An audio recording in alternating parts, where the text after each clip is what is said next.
Estarán en una muy buena lupa de acuerdo a su necesidad y presupuesto. En este video podrán observar muy buenas imágenes de estas monedas que muchas tienen errores y variedades. Vean muy bien estas imágenes porque esto es un gran ejemplo de cómo se deben de tomar las fotos, las imágenes a la hora de vender su moneda con mucha claridad, bastante amplio para que los compradores quieran ver el detalle de las monedas.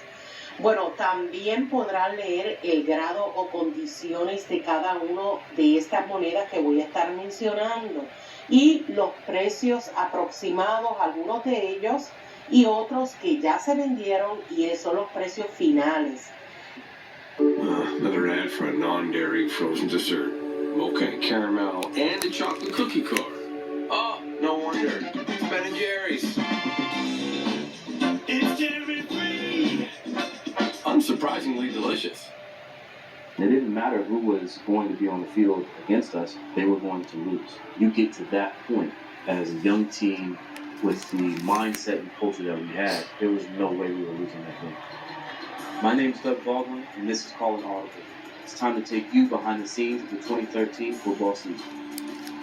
This is my story, but check out more incredible sports stories on Audible's original podcast, Believe and Think Like a Champion.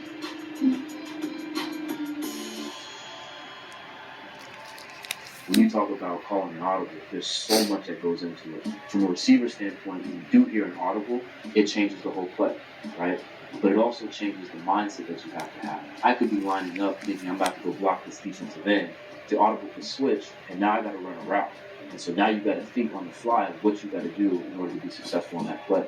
And so when we got into those spaces where you had to be adaptable and flexible with your route running, and then after the initial play, it was challenging for us. I came from a very specific, diagrammed up timing offense at Stanford.